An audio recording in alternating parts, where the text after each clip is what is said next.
Hello दोस्तों, तो कैसे हैं आप लोग। आज के वीडियो में हम बात करने वाले हैं टैली प्राइम के बारे में। और आज के इस वीडियो में हम आपको बताएंगे टैली प्राइम में प्राइस लिस्ट के बारे में कि कैसे हम प्राइस लिस्ट को बना सकते हैं और कैसे हमें प्राइस लिस्ट को सेट करना है। वो आज के वीडियो में हम आपको कंप्लीट जानकारी देने वाले हैं। तो दोस्तों, मैं फैज़ान अली स्वागत करता हूँ आपका मेरे यूट्यूब चैनल 0.100 एक्सपर्ट अकाउंटिंग में। तो चलिए आज के वीडियो की शुरुआत करते हैं और कैसे हमें प्राइस लिस्ट को सेट करना है वो हम समझते हैं। तो प्राइस लिस्ट को सेट करने के लिए हमें क्या करना है, अपने कीबोर्ड से F11 शॉर्टकट का यूज़ करना है। यानी हमें कुछ ऑप्शन को यस कराना होगा। जैसे कि हम आपको बता देते हैं कि हमें कौन से ऑप्शन को यस कराना है। हम इंटर प्रेस करते हुए यहाँ पर आते हैं और यहाँ पर हमें एक ऑप्शन शो करा रहा है, इनेबल मल्टीपल प्राइस लेवल्स। इस ऑप्शन को जब हम यस कराएंगे तो हमें ऑप्शन यहाँ पर दिखेंगे। जैसे कि हम आपको दिखा देते हैं। अभी हम यहाँ पर क्रिएट पर आते हैं और क्रिएट पर आने के बाद में यहाँ पर अकाउंटिंग मास्टर्स में और इन्वेंट्री मास्टर्स में और स्ट्रेटजी डिटेल्स में कहीं पर भी प्राइस लिस्ट से रिलेटेड ऑप्शन नहीं दिख रहे हैं। तो अब हमें क्या करना है, जब हम उस ऑप्शन को यस कराएंगे तो यहाँ पर प्राइस लिस्ट से रिलेटेड ऑप्शन आ जाएंगे। जैसे कि हम आपको दिखा देते हैं। तो प्राइस लिस्ट से रिलेटेड ऑप्शन को यस कराने के लिए हमें क्या करना है, अपने कीबोर्ड से F11 शॉर्टकट का यूज़ करना है और यहाँ पर आते हुए enable multiple price level option को करा देना है यस। यस कराने के बाद में इस स्क्रीन को हमें एक्सेप्ट कर लेना है। इस स्क्रीन को एक्सेप्ट करने के लिए इंटर का यूज़ करना है, या आप अपने कीबोर्ड से एक ही बार में सेव करना चाहते हैं तो Ctrl A का भी यूज़ कर सकते हैं। ये स्क्रीन सेव हो जाएगी। तो ऑप्शन को यस कराने के बाद में हमें क्रिएट में आना है और क्रिएट में आने के बाद में हम आपको दिखा देते हैं इन्वेंट्री मास्टर्स में यहाँ पर हमें ऑप्शन शो करा रहा है price levels, price list stock group, price list stock category. क्योंकि हमने वहाँ पर उस ऑप्शन को यस कराया था तो इसलिए ये ऑप्शन यहाँ पर आ रहे हैं। अब हमें क्या करना है, तो सबसे पहले हमने क्या किया था, F11 को प्रेस किया था और यहाँ पर enable multiple price level option को यस कराया था। और अब हमें क्या करना है, प्राइस लिस्ट को सेट करना है। तो अब हमें प्राइस लिस्ट को सेट करने के लिए क्रिएट पर आएंगे और यहाँ पे आना है प्राइस लेवल्स में। यहाँ पर हम इंटर प्रेस करेंगे। इंटर प्रेस करने के बाद में कंपनी प्राइस लेवल्स, ये हमसे पूछ रहा है कंपनी प्राइस लेवल। तो यहाँ पर हमें कंपनी से रिलेटेड प्राइस लेवल को सेट करना है। और सबसे पहले हम जानते हैं कि हम प्राइस लिस्ट को सेट क्यों करते हैं। यानी जब भी हम अपने व्यापार में क्वांटिटी के आधार पर गुड्स को सेल करना चाहते हैं उस समय हम प्राइस लेवल यानी प्राइस लिस्ट का यूज़ करते हैं। जैसे कि हमारा मान लेते हैं बिजनेस काफ़ी बड़ा है और उसमें हमारे जो कस्टमर हैं वो डिफरेंट टाइप ऑफ कस्टमर होते हैं। जैसे हमारे पास कुछ कस्टमर होते हैं होलसेलर, कुछ होते हैं रिटेलर, कुछ होते हैं कंज्यूमर, कुछ होते हैं स्टॉकिस्ट। तो वो हमसे ज़्यादा मात्रा में माल खरीदते हैं और उसके हिसाब से हम एक स्कीम चलाना चाहते हैं कि जो हमसे ज़्यादा माल खरीदेगा उसे हम ज़्यादा डिस्काउंट देंगे और उसी के हिसाब से हम पहले से प्राइस लेवल को सेट कर लेते हैं। जैसे कि अभी हम आपको जब प्राइस लेवल सेट करके बताएंगे तब आपको सही से समझ में आएगा। तो यहाँ पर हमें कंपनी प्राइस लेवल को सेट करना है। जैसे हम यहाँ पर टाइप कर देते हैं,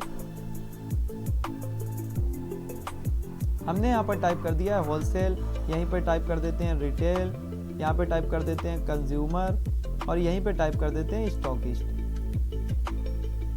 तो यहाँ पर हमने टाइप कर दिया स्टॉकिस्ट। तो ये हमारे 4 टाइप के ज़्यादातर हमारे पास कस्टमर आते हैं, होलसेलर, रिटेलर, कंज्यूमर और स्टॉकिस्ट। होलसेलर वो हमारे होते हैं जो हमसे ज़्यादा मात्रा में गुड्स को परचेज करते हैं, यानी जो होते हैं थोक विक्रेता। रिटेलर वो होते हैं जो फुटकर वाले होते हैं, जो हमसे कम मात्रा में माल खरीदते हैं। कंज्यूमर वो होता है जो कभी कदार माल खरीदता है, जैसे 10 पीस 20 पीस। और इसी तरीके से स्टॉकिस्ट वो होता है जो हमसे बहुत ज़्यादा मात्रा में माल को परचेज करता है। तो इसके लिए हम प्राइस लेवल को सेट करना चाहते हैं, वो हम यहाँ पर फिल कर देंगे। इसको सेव कर लेंगे। सेव करने के बाद में अब हमें क्या करना है, प्राइस लिस्ट को करना है सेट। तो हम यहाँ पर आएंगे प्राइस लिस्ट स्टॉक ग्रुप में, इंटर प्रेस करेंगे। अब यहाँ पर स्टॉक ग्रुप नेम, यहाँ पर जैसे एक हमें ग्रुप बना हुआ है वीवो का पहले से, तो हमारे पास वीवो के फ़ोन थे। अगर हम उस पर प्राइस लेवल को सेट करना चाहते हैं तो हम एक ग्रुप को भी सेट कर सकते हैं, या आप ऑल आइटम लेंगे तो सारे आइटम यहाँ पर आ जाएंगे। यहाँ पर ऑल आइटम लेने के बाद में प्राइस लेवल, अब आप जो है प्राइस लेवल किसके लिए सेट करना चाहते हैं, जैसे कंज्यूमर के लिए सेट करना चाहते हैं, रिटेलर के लिए सेट करना चाहते हैं, स्टॉकिस्ट के लिए सेट करना चाहते हैं, या होलसेलर के लिए सेट करना चाहते हैं। तो सबसे पहले हम होलसेलर के लिए सेट करेंगे। एप्लीकेबल फ्रॉम, जो भी आप यहाँ पर डेट डालेंगे उस डेट से आपकी जो प्राइस लिस्ट है वो एप्लीकेबल होगी। तो अभी हम यहाँ पर 1 अप्रैल 2024 ही रहने देते हैं। अब यहाँ पर हमें क्या करना है, यहाँ पर हमें शो करा रहा है अंडर ग्रुप में all items, price level, wholesaler, applicable from 1 अप्रैल 2024। यहाँ पर स्थान नंबर शो करा रहा है, पार्टिकुलर्स, यहाँ पर ऑप्शन शो करा रहा है क्वांटिटीज, फ्रॉम, लेस देन, यहाँ पर रेट, यहाँ पर डिस्काउंट। तो यहाँ पर हमें क्या करना है, अब एक एक करके आइटम को सिलेक्ट करना है जिस पर हम प्राइस लिस्ट को सेट करना चाहते हैं। जैसे हम यहाँ पर ले लेते हैं बादाम, और बादाम लेने के बाद में यहाँ पर हमें दो ऑप्शन शो कराना है कॉस्ट प्राइस। तो यहाँ पर कॉस्ट प्राइस का मतलब ये है कि ये जो आइटम है वो हमने कितने में परचेज किया था, यानी ये जो आइटम है वो हमने 800 रुपये में परचेज किया था, 800 रुपये पर केजी के हिसाब से, यानी 800 रुपये किलो के हिसाब से ये बादाम हमने खरीदी थी यानी परचेज की थी। अब हम इस पर प्राइस लिस्ट को सेट करना चाहते हैं होल सेलर के लिए। तो जितने भी हमारे होल सेलर आएंगे उसके लिए हम एक लिस्ट बनाकर सेट करना चाहते हैं। तो इस ऑप्शन में हमें शो करा रहा है क्वांटिटीज़ और फ्रॉम और लेस देन का मतलब क्या है। तो यहाँ पर हमें शो करा रहा है क्वांटिटीज़ फ्रॉम लेस देन। तो ये जो है वो हमारा कर्सर फ्रॉम पर नहीं रुकेगा, डायरेक्ट लेस देन पर आएगा। तो इसका क्या मतलब है, इसका सीधा सा मतलब ये है कि फ्रॉम का मतलब है 0 और लेस देन का मतलब है जितने भी आप नंबर टाइप करना चाहते हैं। जैसे हम मान लेते हैं 0 से जो हमसे 100 पीस खरीदेगा यानी 100 केजी खरीदेगा, उसके लिए रेट हम लगाएंगे 800 रुपये और उसको डिस्काउंट देंगे। मान लिया 800 रुपये में परचेज किया, उसके लिए रेट हम लगा लेते हैं 1200 रुपये और डिस्काउंट उसको देंगे 1%। तो ये हम इस तरीके से प्राइस लिस्ट को सेट करते हैं। तो ये हमने खरीदा था 800 रुपये में, बेचेंगे 1200 के हिसाब से। जो हमसे 100 पीस खरीदेगा उसको डिस्काउंट देंगे 1%। If any discount, if any अगर आप चाहें तो डिस्काउंट दे भी सकते हैं वरना नहीं दे सकते हैं। अब यहाँ पर 100 से जो 200 केजी खरीदेगा उसके लिए रेट हम वही लगाएंगे 1200 और डिस्काउंट जैसे मान लिया 4% देना चाहते हैं तो वो इस तरीके से आगे बढ़ जाएगा। अब यहाँ पे 0 से 100, 100 से 200, मान लेते हैं 200 से जो 300 पीस खरीदेगा उसके लिए हम रेट वही रखेंगे, डिस्काउंट देंगे 5%। अब मान लिया यहाँ पर 300 से जो 400 खरीदेगा रेट वही रखेंगे 1200, मान लिया 7%। यहाँ पर इंटर प्रेस करेंगे 400 से जो हमसे 500 खरीदेगा वहाँ पर रेट हम लगाएंगे 1200, डिस्काउंट देंगे 8%। अब मान लेते हैं 500 से जितना भी खरीदेगा उससे ज़्यादा हम डिस्काउंट नहीं देने वाले हैं और डिस्काउंट वही रखना है, यानी 500 से ज़्यादा जितना भी खरीदोगे रेट वही लगेगा और डिस्काउंट हम सिर्फ 10% देंगे। तो मान लेते हैं 1200 और 10%। अब यहाँ पर एंड हो गया है। तो जितने हिसाब से आप डिस्काउंट लगाना चाहते हैं, जो रेट लगाना चाहते हैं, आप पहले से बनाकर एक स्कीम रख लेंगे और जब भी आपको सेल आउट करना है आप सेल कर देंगे। तो यहाँ पर इसका सीधा सा मतलब ये है, ये जो हमारा आइटम था बादाम जो हमने खरीदा था 800 रुपये में, 800 रुपये में परचेज़ किया था और अब हम यहाँ पर होल सेलर के लिए लिस्ट बनाएंगे। जो हमसे 0 से 100 खरीदेगा उसके लिए रेट लगाएंगे 1200, डिस्काउंट देंगे 1%।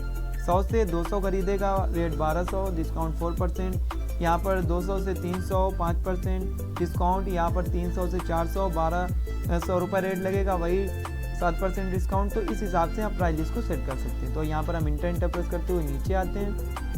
नीचे आने के बाद में अब हम ले लेते हैं दूसरे आइटम को, काजू को, जो हमने खरीदा था 700 रुपये में और इस पर भी हमें प्राइस लिस्ट को सेट करना है और हम सेट कर रहे हैं होल सेलर के लिए। तो यहाँ पर हम वही रेट ले लेंगे 0 से 100 और अगर हमसे ये मान लिया 1000 रुपये लगेंगे इसके लिए रेट और हम इसको डिस्काउंट देंगे मान लिया 2%। और 100 से जो हमारा 300 पीस खरीदेगा यानी 300 केजी उसके लिए हम रेट वही रखेंगे 1000, तो उसके लिए रेट हम रखेंगे 1000, डिस्काउंट देंगे हम उसको 4%। और मान लिया 300 से वो खरीदेगा 500 तो उसके लिए रेट हम लगाएंगे 1000, डिस्काउंट देंगे 8%। और मान लिया 500 से जितना भी खरीदेगा उसको हम डिस्काउंट इससे ज़्यादा नहीं देने वाले हैं। तो यहाँ पर हम ले लेंगे 1000 और डिस्काउंट दे देंगे जैसे मान लिया 12%। तो इस तरीके से ये प्राइस लिस्ट है वो सेट हो गई है। अब हम इसको कर लेते हैं सेव करने के बाद में अब हम आपको दिखाते हैं कि इस प्राइस लिस्ट का यूज़ हम किस तरीके से कर सकते हैं। तो अभी हमें क्या करना है, एस्केप बटन को प्रेस करते हुए गेटवे ऑफ टैली पर आना है। तो अब हम सीधे ही आते हैं वाउचर्स में और वाउचर्स में आने के बाद में यहाँ पर सेल्स वाउचर की शॉर्टकट इफेक्ट को प्रेस करेंगे। सेल्स वाउचर लेने के बाद में हमें क्या करना है, यहाँ पर पार्टी को सिलेक्ट कर लेते हैं, इंटर प्रेस करते हुए यहाँ पर आते हैं और यहाँ पर आने के बाद में अब यहाँ पर हमें शो करा रहा है प्राइस लेवल।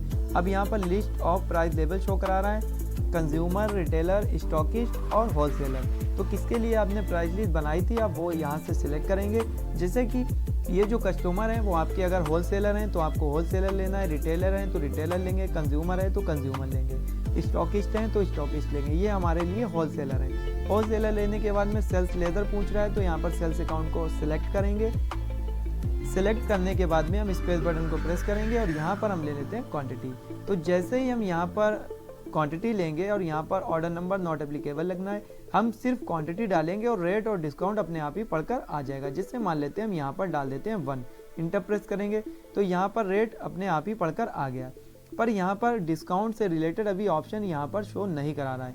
तो उसके लिए हमें क्या करना है, अपने कीबोर्ड से F11 शॉर्टकट का यूज़ करना है और यूज़ करने के बाद में यहाँ पर हमें आते हुए एक ऑप्शन को यूज़ करना है, use discount column in invoices. इस ऑप्शन को हमें करा देना यस। इसको कर लेंगे कंट्रोल ए से सेव करने के बाद में अब हम यहाँ से दोबारा से आते हैं और इंटर प्रेस करते हुए नीचे आते हैं और यहाँ पर हम ले लेंगे बादाम। और बादाम लेने के बाद में यहाँ पर डिस्काउंट हमारा यहाँ पर इतने में नहीं था। हम मान लेते हैं यहाँ पर हमारी जो क्वांटिटी थी 120 पीस थी, तो 120 लेंगे और इंटर प्रेस करेंगे। तो यहाँ पर इंटर और इंटर। तो यहाँ पर सबसे पहले प्राइस लेवल को सेट कर लेते हैं, यहाँ से होलसेलर ले लेते हैं। होलसेलर लेने के बाद में यहाँ पर हमें दिखा रहा है कि 120 पर हमें दिखा रहा है कि 4% के हिसाब से डिस्काउंट था होलसेलर के लिए। अब यहाँ पर मान लेते हैं, बैक आते हैं थोड़ा सा और यहाँ पर हम क्वांटिटी ले लेते हैं 250 पीस। अब इंटर प्रेस करेंगे तो यहाँ पर जो 250 kg खरीदेगा उसके लिए डिस्काउंट हम देंगे 5% और रेट उसके लिए वही रहेगा 1200। अब थोड़ा सा और बैक आते हैं और यहाँ पर हम ले लेते हैं 350। तो यहाँ पर बैक आते हैं 350 ले लेते हैं, इंटर प्रेस करेंगे तो यहाँ पर जो 350 रेट था उसके लिए यहाँ पर डिस्काउंट था 7% के हिसाब से, यानी जो हमसे 350 किलो खरीदेगा जो हमारा होलसेलर है उसके लिए डिस्काउंट हम देंगे 7%। तो यहाँ पर कुछ भी हमें अपने पास से डालने की ज़रूरत नहीं है, अपना दिमाग नहीं लगाना है कि हमें कैसे और कितनी लिस्ट को यानी प्राइस लिस्ट को सेट करना है। जैसे हमारे पास कस्टमर आ गया और हम उसके बाद में सोच रहे हैं कि इस पीस पर इतना डिस्काउंट, इस पर इतना डिस्काउंट, इस पर इतना डिस्काउंट, ये सब कुछ नहीं। आप पहले से इसको बना के रख लेंगे और जो भी आप डिस्काउंट डालेंगे वही डिस्काउंट पढ़कर और रेट पढ़कर आ जाएगा। इसीलिए हम प्राइस लिस्ट का यूज़ करते हैं। तो इस तरीके से आपको प्राइस लिस्ट को बनाना है। इसी तरीके से हम आपको दूसरा आइटम लेकर बता देते हैं। स्पेस बटन प्रेस करेंगे, काजू ले लेते हैं, यहाँ पर नॉट एप्लीकेबल ले लेते हैं, क्वांटिटी ले लेते हैं 100 और जैसे ही हमने 100 डाला तो यहाँ पर डिस्काउंट आ रहा है 4% के हिसाब से। यहाँ पर बैक आते हैं, मान लिया हम यहाँ पर ले लेते हैं 10, इंटर प्रेस करेंगे तो यहाँ पर 2% के हिसाब से आ गया है। इसी तरीके से हम बैक आते हैं, यहाँ पर ले लेते हैं 1 तो यहाँ पर 2% था, इंटर प्रेस करेंगे यहाँ पर हम ले लेते हैं 150 तो यहाँ पर 4% है।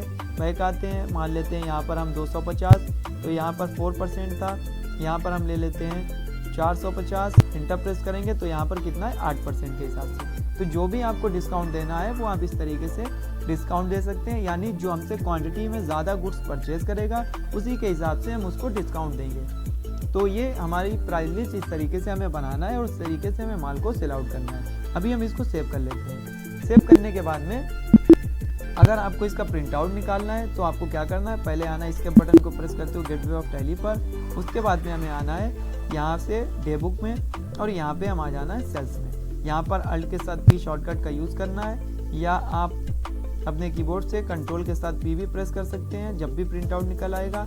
और यहाँ पर हमें सीधे ही आना है प्रीव्यू में। प्रीव्यू में आने के बाद में यहाँ पर हम आएंगे और यहाँ पर हमें क्या करना है, अपने कीबोर्ड से जूमिंग के लिए F4 शॉर्टकट का यूज़ करना है। तो यहाँ पर हमें शो करा देगा कि ये जो काजू है, ये बादाम है, वो यहाँ पर जो भी रेट है और जो भी डिस्काउंट है वो यहाँ पर आ जाएगा और टोटल बिल लगकर आ जाएगा। अगर आप GST लगाएंगे तो GST भी लगकर आ जाएगा। तो ये नॉर्मल सा तरीका था प्राइस लिस्ट का जो हमने आपको बताया है। इसी तरीके से आप अगर रिटेलर, कंज्यूमर, होलसेलर के लिए बनाना चाहते हैं, स्टॉकिस्ट के लिए बनाना चाहते हैं तो आप इस तरीके से प्राइस लिस्ट को बना सकते हैं।